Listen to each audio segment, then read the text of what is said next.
Programme में एक भेरो ॿीहर भलीकार हिन समय पाण ज़िक्र कंदासीं मुल्की मुआशी सूरत-हाल जे हवाले सां। पाकिस्तान ऐं IMF में कर्ज़ जी 6 क़िस्त लाइ जारी ॻाल्हियुनि में डेडलॉक बरक़रार आहे। पाकिस्तान पारां IMF जा ॾुखिया शर्त मञिया विया। उन बावजूद हिन वक़्त ताईं का सुठी ख़बर साम्हूं नाहे अची सघी, जॾहिं त उन सां गॾोगॾु 3 हफ़्तनि ताईं जारी रहंदड़ ॻाल्हियूं बिना नतीजे हिन वक़्त ख़त्म थी चुकियूं आहिनि।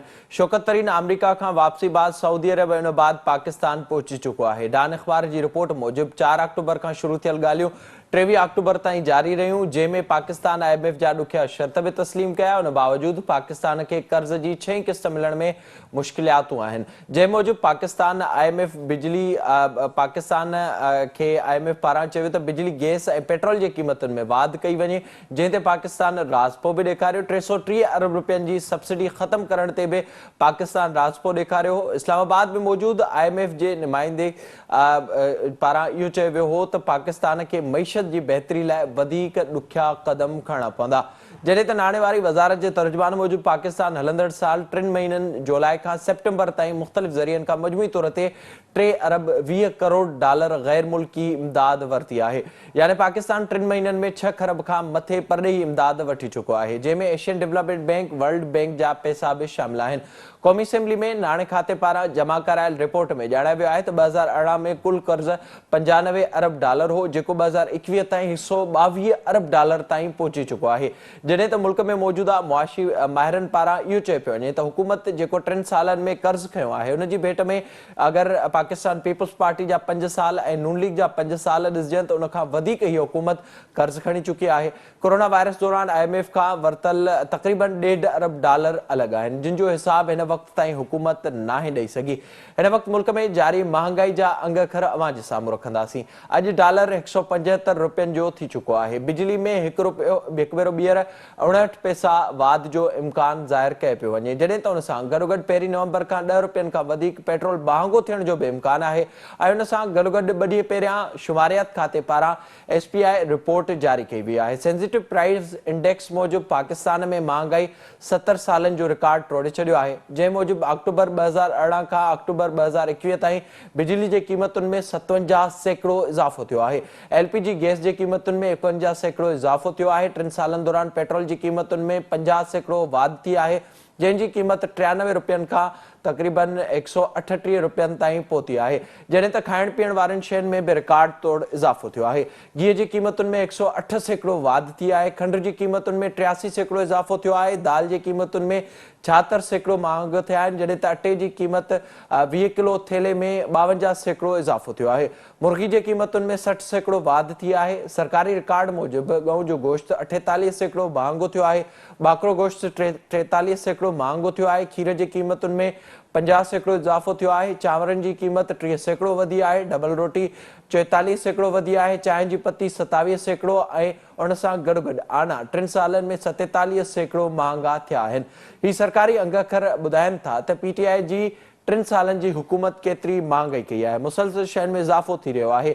हिन वक़्तु हुकूमत जी का बि पॉलिसी महांगाई खे कंट्रोल करण बाबति बि नज़र न पई अचे। IMF सां ॻाल्हियूं तइ न थी सघियूं आहिनि। अगरि IMF सां ॻाल्हियूं तइ न थियूं त उन मां सां इहो इम्कान ज़ाहिर कयो पियो वञे त ईंदड़ ॾींहं अञा ॾुखिया साबित थी सघनि था। इन सॼे मामले ते पाण प्रोग्राम में ॻाल्हाईंदासीं। असांखे हिन वक़्तु वीडियो लिंक ज़रिए जॉइन कयो आहे मुल्क जा मुआशी माहिर आहिनि डॉक्टर शाहिद हसन सिद्दीकी साहब, ऐं मूंखे सां गॾु फोन लाइन ते मौजूद आहिनि इंजीनियर MA जब्बार मेमण साहब। डॉक्टर साहब, मैं आपसे शुरुआत करूंगा।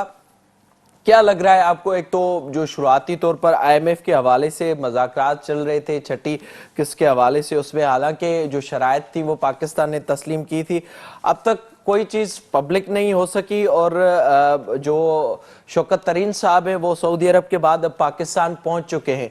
अब किस तरह से देख रहे हैं मामलात को?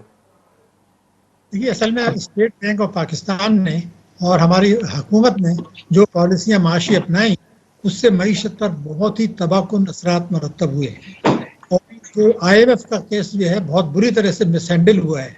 उसकी वजह मैं ये समझता हूँ कि आप जून 2021 में हमारे साथ मुज़ाकरात होने थे और वो कुछ शराइत पर बात कर रहे थे, लेकिन हमारी हुकूमत की जानिब से वज़ीर ख़जाना जो उस वक्त थे, उन्होंने ये कहा कि जी आप कुछ महीने हमें दे दें तो हम मईशत को थोड़ा बेहतर करके आपके पास आते हैं ताकि इतनी कड़ी शराइत ना हो। तो वो फिर फैसला हुआ कि वो अक्टूबर में करेंगे, अक्टूबर 2021 में। इस दौरान में स्टेट बैंक ने اور وفاقی حکومت نے اس بات کو یقینی بنایا کہ پاکستان کی معیشت تباہ ہو جائے، مزید خراب ہو جائے، اور ہمارے پاس کوئی اور چارہ کار نہ رہے سوائے اس کے کہ آئی ایم ایف کے جو مشکل شرائط ہیں ان کو تسلیم کر لیں۔ تو یہ جو اس دوران میں جو انہوں نے ٹائم مانگا تھا، اس میں جو معیشت کو تباہ کیا ہے اس کا ان کو جواب تو دینا پڑے گا، نمبر ایک۔ دوسرے کہ یہ کہنا ہے کہ سارے آئی ایم ایف کی کڑی شرائط ہیں، ہم اس میں مذاکرات کر رہے ہیں، عوام کو یہ تاثر دے رہے ہیں کہ جی ہم نے تو مجبوری میں ان کی شرائط مانی ہیں، ہم نے تو بہت ڈیلے کیا مذاکرات کو، لیکن حقیقت یہ ہے کہ یہ ان کی شرائط نہیں ہے۔ انہوں نے تو یہ کہا تھا کہ آپ بجٹ خسارے کو کم کریں، نمبر ایک۔ دوسرے یہ کہ آپ کا جو جاری حسابات کا خسارہ ہے اس کو کم کریں۔ تو اس کے لیے جو طریقہ تھا وہ یہی تھا کہ وفاق اور صوبے ہر قسم کی آمدنی پر ٹیکس لگائیں، یعنی جس کی زیادہ آمدنی وہ زیادہ ٹیکس دے، سیلز ٹیکس کو کم کریں، پیٹرولیم لیوی کو ختم کریں، اور سرکولر ڈیٹ کو ختم کرنے کے لیے اقدامات اٹھائیں۔ تو حکومت نے یہ کہا کہ ہم ان اقدامات کو اٹھانے کے لیے تیار نہیں ہیں کیونکہ ان سے طاقتور طبقوں کے مفادات متاثر ہوتے ہیں۔ آپ کو میں بتا دوں کہ تحریک انصاف کے چیئرمین کی حیثیت سے عمران خان صاحب نے یہ کہا تھا کہ ہم اقتدار میں آنے کے 100 دن کے اندر ہر قسم کی آمدنی پر ٹیکس لگا دیں گے اور وجوہات کو دور کریں گے پر جن سے یہ سرکولر ڈیٹ پیدا ہوتا ہے۔ یہ آج تک نہیں کیا، تو پھر آپ کا اگر وہ کرتے تو افراط زر 4% پہ ہوتا، معیشت کے شرح نمو 6 سے 7% پہ ہوتی، اور ہمیں آئی ایم ایف کی ضرورت ہی نہیں رہتی۔ تو یہ تو انہوں نے جان بوجھ کے ہمیں آئی ایم ایف کے چنگل میں پھنسایا ہے۔ اس کے لیے میں سمجھتا ہوں اسٹیٹ بینک کو بھی کٹہرے میں کھڑا کرنا ہوگا، حکومت کو بھی کٹہرے میں کھڑنا ہوگا، کابینہ کو بھی کرنا ہوگا کہ جس بنیاد پر آپ نے الیکشن جیتا تھا اگر اس پر آپ عمل نہیں کرتے تو پھر سوال یہ ہے کہ پھر حکمرانی کا حق رہتا ہے یا نہیں رہتا۔ میرا خیال ہے کہ نہیں رہتا، کیونکہ لوگوں نے تو اس ایجنڈے کو ووٹ دیا تھا کہ ہم لوٹی ہوئی دولت واپس لائیں گے، آمدنی پہ ٹیکس لگائیں گے۔ ظاہر ہے وہ اس میں ہمیں کسی بھی حد تک کوئی اس وقت تک تو بہتری نظر نہیں آتی۔ جبار ممبر صاحب ہمیں بتائے جو ظاہر انفلیشن نے بین معاملن تے بھی پانا اینداسیں، آئی ایم ایف تے جی ڈاکٹر صاحب بتایا تو ظاہر 3 مہینہ پہریاں جے کنڈیشنز ہوں یا جنہیں شوکت ترین صاحب آئیو انہیں جے اچن سائیں جیکا اسٹینڈنگ کمیٹی ہوئی فائنانس جی ان میں جے گال بول کئی وہ اساں جے ساموں آئے ان وقت یہ بتایا ویو تو کوشش کئی ویندی تو بہتری آندی ونجے تو جی آئی ایم ایف جے شرطن میں کا نرمی اچی سکے۔ ہن وقت انا ودیک دکھیا شرط تسلیم بھی کیا ویا ہیں، ان باوجود بھی معاہدے کے حوالے سے کا بہتر خبر ہن وقت تائیں ساموں نہ آئی۔ 4 آکٹوبر کا 23 آکٹوبر تائیں جے گالیوں تھیوں آئیں۔ ॾिसो जेको आई एम एफ जो मां थोरी देरि लाइ इहो चवंदुसि त हिकिड़ो जेको मैनुअल आहे या जेको हिकिड़ो रूल्स जी पाबंदी आहे या जेको उन्हनि जो तरीक़ेकार आहे लोन्स ॾियण जे हवाले सां स्टैंड बाय एग्रीमेंट्स या जेके बि नाला आहिनि उन में जेको आहे सो जेके स्टैंडर्ड प्रिस्क्रिप्शन आहिनि, ईअं लॻे थो त आई एम एफ अञा बि उन्हनि स्टैंडर्ड प्रिस्क्रिप्शन ते हलणु चाहे थी। जॾहिं त दुनिया में जॾहिं इहो कोविड वारो बहरान जेको आहे इहो अञा ताईं बि हलंदड़ आहे, इन सारे सिलसिले में साॻी आई एम एफ जेका आहे सा यूरोपियन यूनियन खे इहो मशवरो ॾिनो त हू 2 खां वठी 3% पंहिंजे क़ौमी मजबूरी पैदावार जो ख़र्च कनि, सिचुएशन खे ईज़ ॾियनि, सिचुएशन खे रिलैक्स कनि, ऐं इवन ओवरऑल इन सॼे मामले में जेके बि सेंट्रल बैंक्स हुयूं, यूरोपियन यूनियन जी सेंट्रल बैंक थी वञे या ग्रेट ब्रिटेन जी सेंट्रल बैंक थिए या अमेरिका जे पंहिंजी जेका आहे सा बैंकुनि जी जेका पॉलिसी जंहिंखे मरकज़ियत हासिल आहे मथे, उन में जेका ग्रोथ पैराडाइम आहे, ॾिसो बैंकूं जेके आहिनि से सेंट्रल बैंक्स वटि जेका पॉलिसी हूंदी आहे उन में सभु शयूं हूंदियूं आहिनि। हिकिड़ो हूंदो आहे त कंहिं तरीक़े सां जेका आहे सा इकोनॉमी ग्रो करे, GDP ग्रो करे, plus controlling of the inflation. हाणे ही जेको पॉलिसी आहे इहा हिकिड़ी थियोरिटिकल इकोनॉमिक्स मां हली करे प्रैक्टिकल इकोनॉमिक्स में बि हलंदी रही आहे, पर गॾोगॾु हिन वक़्तु जेका सूरत हाल आहे उन में कॉमन जेको आहे बल्कि तक़रीबन डेवलपिंग या डेवलप कंट्रीज़ जेको आहे सो इन सूरत हाल खे जेको आहे सो बिल्कुलु हिकिड़ो गैर हिसाबी तरीक़े सां ॾिसणु शुरू कयो, जंहिंमें इहे रिलैक्सेशनूं ॾिनियूं वयूं, जेके इंट्रस्ट फ्री लोन्स ॾिना विया ऐं तमामु घणियूं मराहतूं ॾिनियूं वयूं त जीअं एंटरप्रेन्योरशिप ख़तमु न थिए।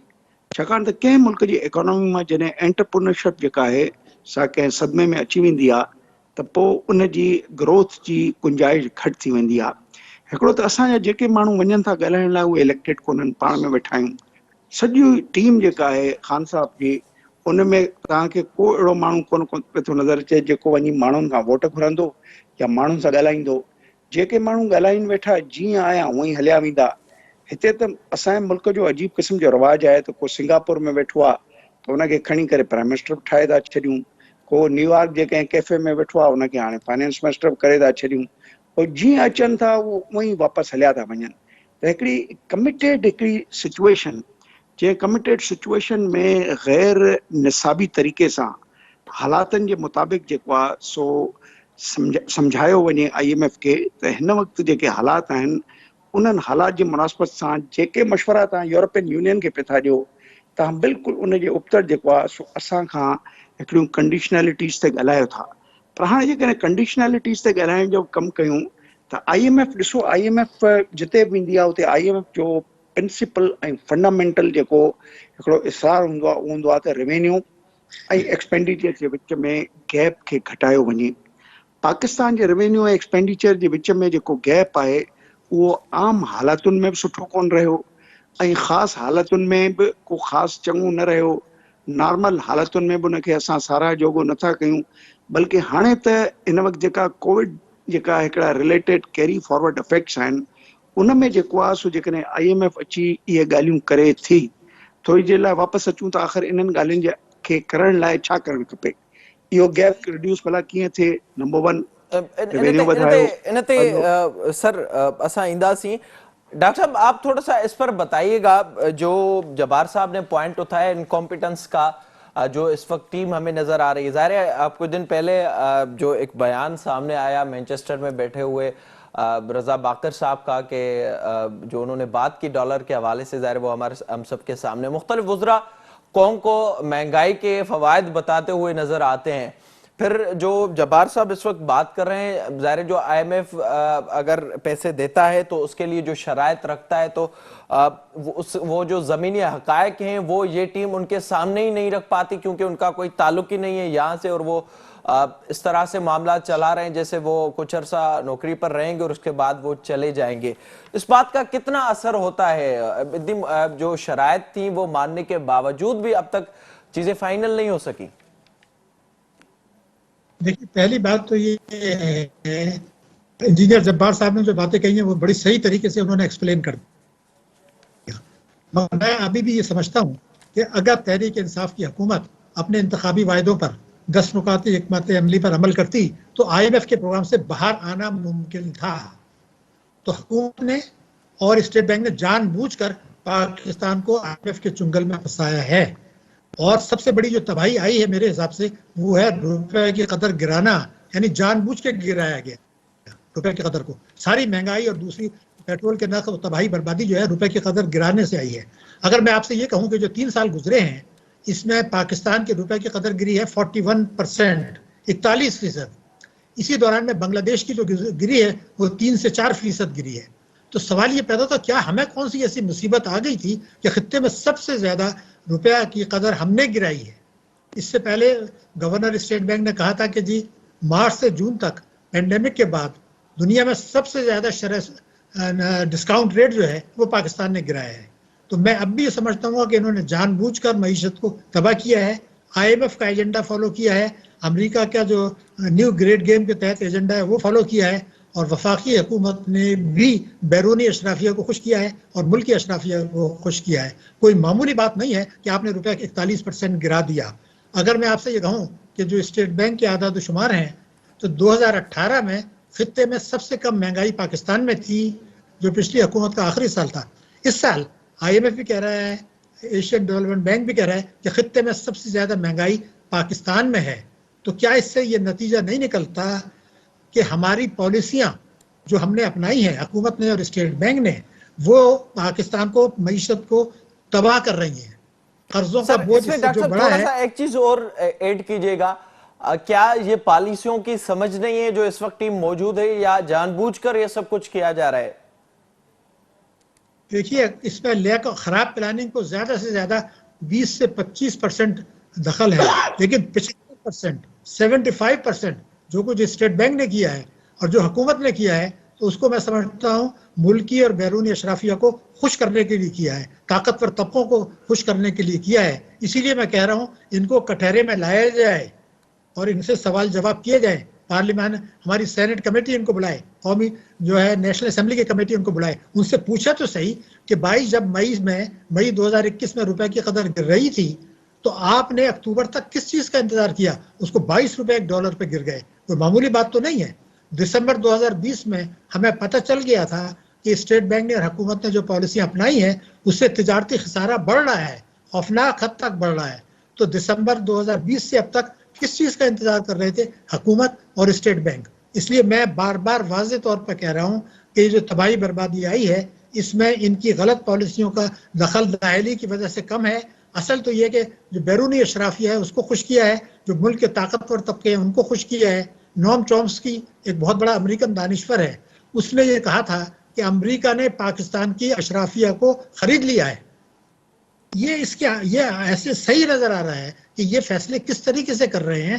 یہ تو صاحب چلے جائیں گے دوبارہ آئی ایم ایف کے پاس، اپنے ڈپٹی گورنر کو بھی آئی ایم ایف کے پاس لے آئے.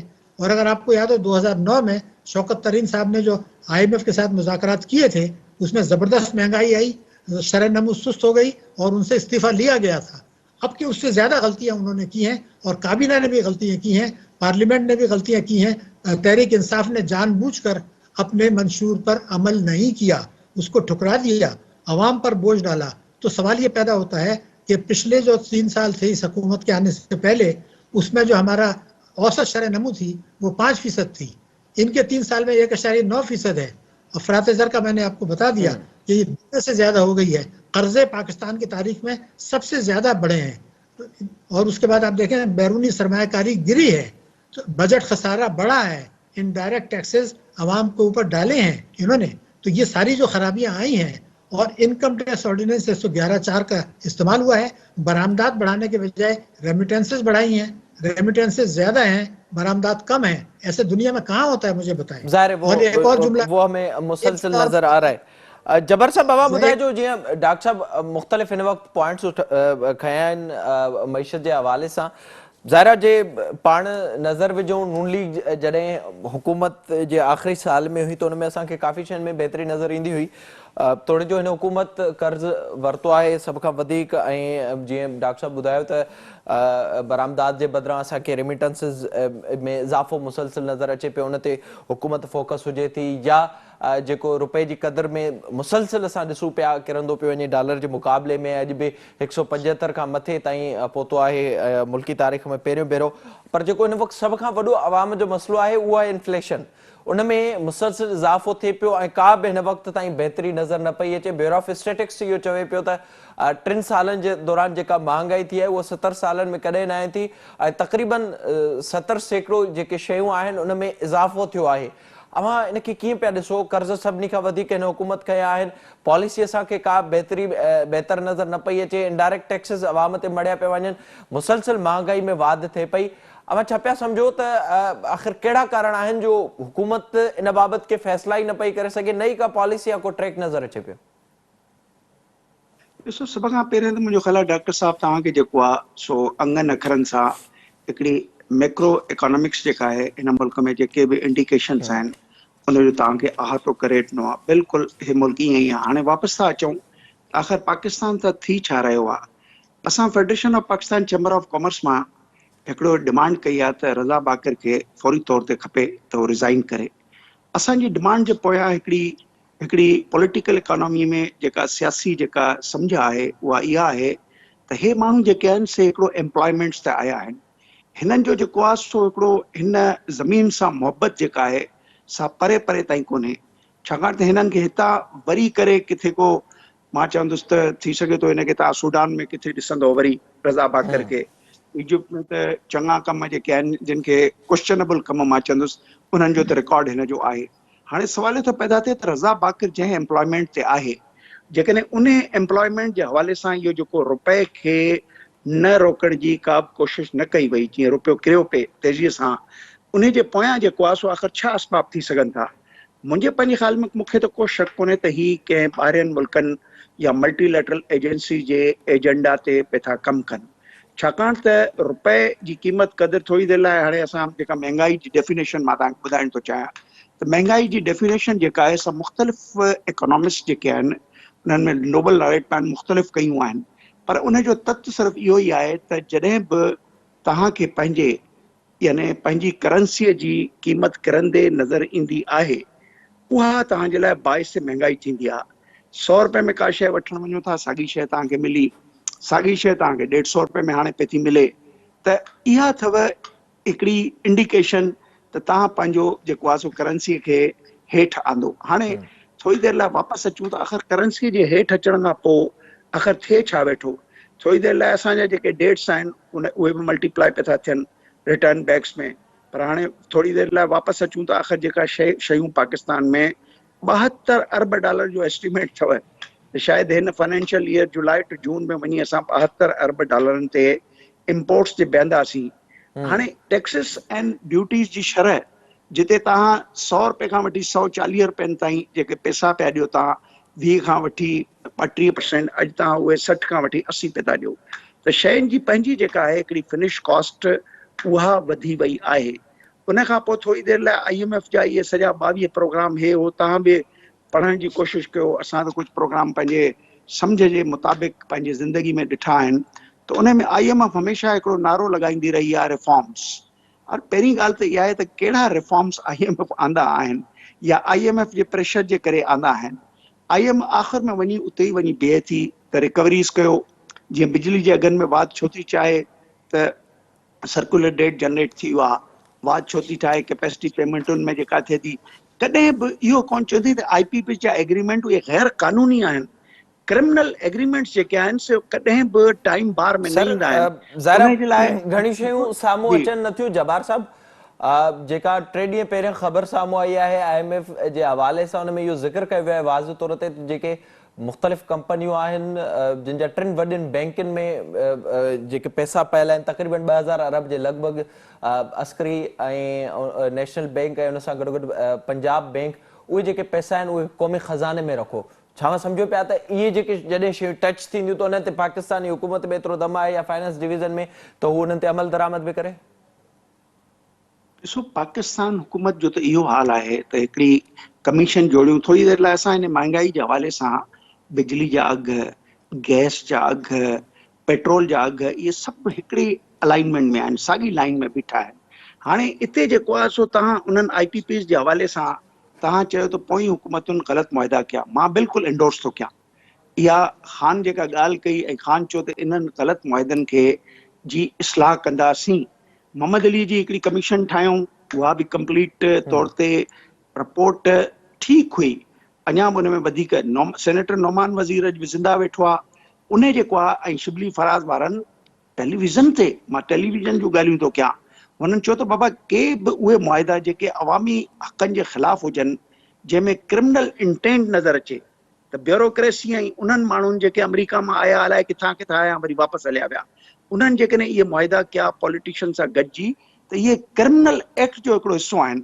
जेकॾहिं इन्हनि मुआदनि खे हिन वक़्तु गवर्नमेंट जेका आहे सा टच न पई थी करे सघे, थोरी देरि लाइ मां तव्हांखे नौमान वज़ीर जी रिपोर्ट उन खां वधीक ख़तरनाक मुआदा कंदे बि नज़र अचे पई। डॉक्टर साहब क्विकली, ज़ाहिर जो जब्बार साहब इस वक्त बात कर रहे हैं IMF के हवाले से, उन्होंने रिफॉर्म्स का जिक्र किया और जो इस वक्त ज़ाहिर सूरत हाल नज़र आ रही है रिकवरी के हवाले से, तो IMF की पूरी कोशिश होती है, उसमें टैरिफ बढ़ाना हो गया और दूसरे जो मामलात है टैक्स छूट को ख़त्म करना या फिर रिकवरी कैसे करनी है, वो तो प्लान एक पूरा IMF देता है। क्या वजूहात हैं कि जो रिफॉर्म्स की अगर बातचीत होती भी, ज़्यादातर तो हमारे सामने भी नहीं आती, पर अगर कोई होती है तो उस पर भी अमल दरामद नहीं होता?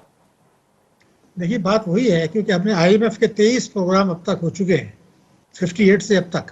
तो सवाल ये, पाकिस्तानी दुनिया का ऐसा मुल्क क्यों है जो हर 2 साल के बाद IMF के पास जाता है? तो ये तो इस्लाहात करने के लिए हुकूमत तैयार नहीं है। अभी जब्बार साहब ने जो बात की है बड़ी अहम, एक तो इम्पोर्ट्स की बात उन्होंने की है। मुझे अब खतरा ये है कि इस साल जो हमारा तिजारती खसारा है शायद उस हद तक पहुंच जाए जितना 2018 में था, जिसको उन्होंने दिवालिया कहा था, मईशत व तबाहल था, उस तरफ हम जा रहे हैं, नंबर 1। और ये बड़ी संगीन बात है कि बेतहाशा इम्पोर्ट्स बढ़ रही हैं। दूसरी ये है कि जो इस हुकूमत का नारा था वो तो ये था कि लूटी हुई दौलत हम वापस लाएंगे, لیکن لوٹی ہوئی دولت کو سفید بنانے کے لیے جتنی کم شرح ٹیکس پر اس حکومت نے دیا ہے اتنا دنیا میں کبھی نہیں دیا گیا. ساری دنیا سے میں کہہ رہا ہوں کہ کسی نے نہیں دیا, اور نہ پاکستان میں کبھی کسی نے اتنی کم شرح سود پر لوٹی ہوئی دولت کو وائٹ کیا ہے. یہ ایک بہت بڑا جرم ہے جو اس حکومت نے سرزد کیا ہے. یہ تو آئے تھے لوٹی ہوئی دولت باہر سے لائیں گے اور قانون یہ بنایا کہ پیسہ باہر ہی رکھیں, تو پھر آپ نے تو پوری اپنے جو وعدے تھے قوم سے اس کا قیمہ بنا کے رکھ دیا. دوسرا یہ تھا کہ ملک کے اندر جو اثاثے موجود ہیں جس کے لیے عمران خان صاحب نے قانون بنایا تھا کہ جو ایمنسٹی سے فائدہ نہیں اٹھائیں گے ان سے ہم ریکور کریں گے, جس کی تفصیل حکومت کے پاس ہے. 900 ارب روپے مل سکتا ہے اور یہ حکومت قانون توڑ کر ان سے پیسہ وصول نہیں کر رہی اور قانون توڑ پر عوام کے اوپر بوجھ ڈال رہی ہے. تو یہ بدقسمتی ہے کہ جان بوجھ کے IMF کو ہمیں اس طرح انہوں نے پھنسایا ہے, جون سے اکتوبر تک تجارتی خسارہ بڑھا کر اور روپے کی قدر گرا کے کہ ہم ان سے نیگوشیٹ کر ہی نہیں سکتے. ہم پھنس چکے ہیں اس کے اندر, انہوں نے پھنسایا ہے. وہ ہمیں مسلسل نظر آ رہا ہے اور اس سے مزید صورتحال خراب ہوتے ہوئے بھی نظر آ رہی ہے. بہت شکریہ آپ کا ڈاکٹر صاحب پروگرام میں وقت دینے کے لیے. جبار صاحب بڑی مہربانی امان جی بھی پروگرام میں جوائن کرنے जे लाइ. ज़ाहिरा जेका राय अवाम ॿुधी ॿिन्ही मुआशी माहिरनि जी उन मूजिबि वाज़िह तौर ते न हुकूमत वटि को प्लान नज़र अचे पियो, न ई जेके अहम उहिदनि ते वेठल हिन वक़्तु वज़ीर मुशीर आहिनि या जिन खे मोकिलियो वियो आहे IMF सां ॻाल्हियूं करण जे लाइ, उन्हनि खे को अवाम जो फ़िक्र आहे या उन बाबति बि का ॻाल्हि ॿोल्हि थिए पई. IMF सिर्फ़ु रिकवरी करण जी कोशिशि करे पियो ऐं जेके जॾहिं IMF ॻाल्हि करे पियो रिफॉर्म्स जी, त उन ते हिन वक़्तु ताईं अॼु ताईं बि अमल नाहे थियो, अॻिते थींदे बि नज़र न पियो अचे. जेके हीउ मरहलो हले पियो उन सां इम्कान इहो ई ज़ाहिर कयो पियो वञे त ईंदड़ ॾींहंनि में वधीक महांगाई थींदी. पाण प्रोग्राम में वधीक ज़िक्र कंदासीं त वक़्तु हिकु ब्रेक जो असां सां गॾु.